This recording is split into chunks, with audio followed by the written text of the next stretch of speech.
Do you worry about AI taking over this field, the voiceover field? I just need to preface by saying I am not a contracts lawyer. I am not an attorney. I am not an AI expert. I'm just a voice actor sharing his opinion about how I view AI as it impacts the voiceover community. Hey guys, my name is DJ. Welcome back to the channel. If it's your first time here, welcome. I always try to approach everything with a somewhat level head. I don't like fear mongering, and I also don't like being overly optimistic, although I tend to lean towards the latter more than lean towards the former. Now that we're in 2025 and we have things like Google Gemini, Voices.com is also working on AI Studio.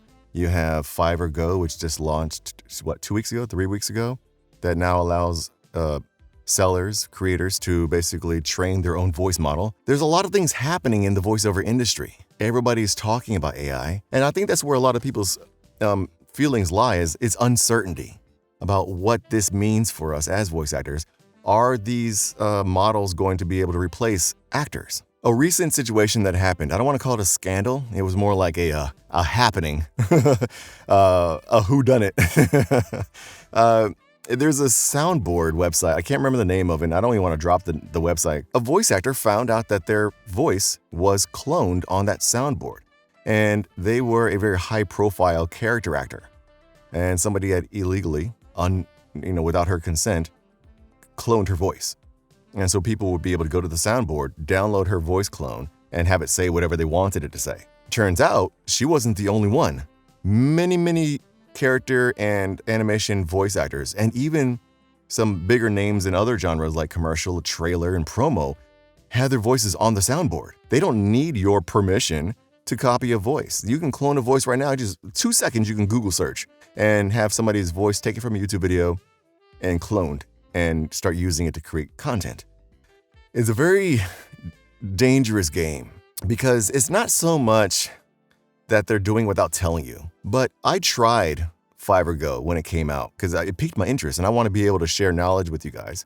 So I went there and trying to find out exactly what it is. And then after I tried it, I reached out to a contracts attorney to get more insight into the terms of service as it relates to the new Fiverr Go software. It was the first time that I had heard my voice as an AI model. Man, let me tell you, I let my wife hear it and she was like, huh, that sounds exactly like you. And I'm like, that sounds exactly like me. Did it sound like an AI? It did. It didn't have all my emotion and stuff. It's not human by any stretch.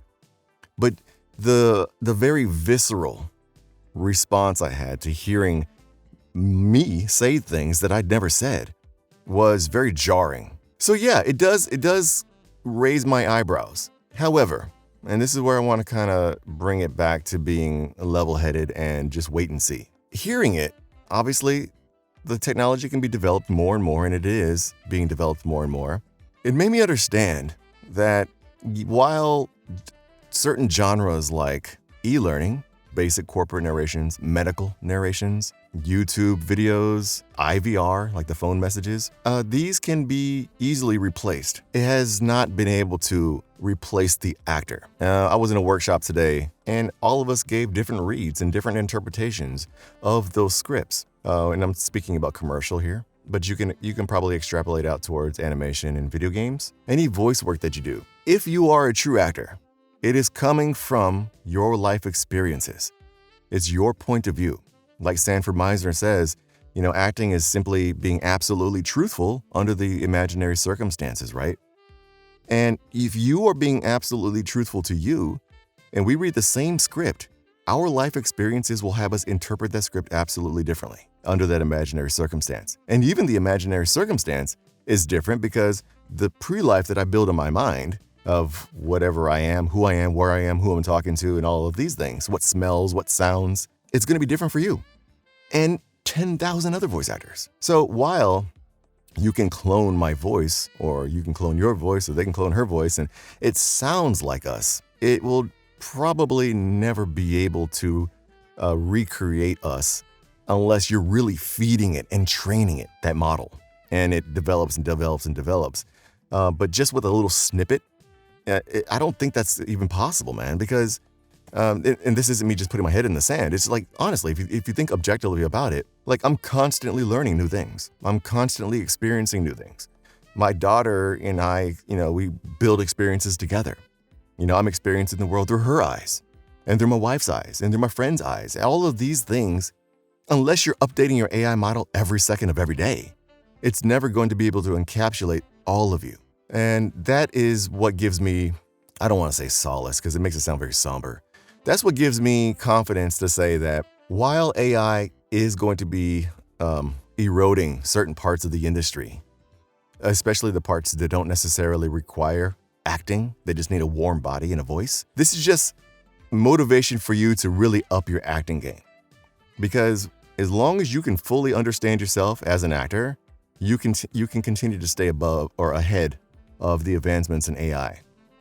I think that we've reached a point in the creative space where all of us, not just voice actors, graphic designers, music producers, copywriters, anybody, musicians, anybody who does any kind of creative endeavor, I think we've all seen firsthand either our own work or somebody we know, or 6 degrees of separation, somebody we know who has been negatively impacted by it.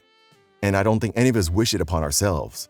And I think that we've kind of have an unspoken agreement that we are not going to allow that AI revolution to remove the human aspect of what it means to be a creative. I do agree that there is a time and a place to be using AI in our daily lives as creatives. But if you're looking for somebody to create you a new music track or create your next illustration for your children's book, I think deep down as humans, we feel real art. So if voice actors are impacted, everybody's impacted. This is what gives me hope that AI will not destroy the voice acting industry. If the voice acting industry gets destroyed, then we have bigger problems. So let's close this with some steps that you can take today to help yourself be AI proof, if that's even a thing. You gotta be an actor. You gotta be an actor. I always preach the 10,000 hours of expertise. The 10,000 hours of expertise are only helpful if you're receiving education to understand how to use those 10,000 hours the right way. And that it comes in coaching, it comes in workshops. You got to work at your craft. If you're looking for free resources, 2 books right now. One is Sanford Meisner on acting. It's an excellent book. And also Acting by Richard Bolesławski. Both of those books are must-reads in my opinion, and I'll drop links for them down in the description below. You can check them out on Kindle or Amazon, Audible, whatever. As long as you can act, you can tell a story in a unique way.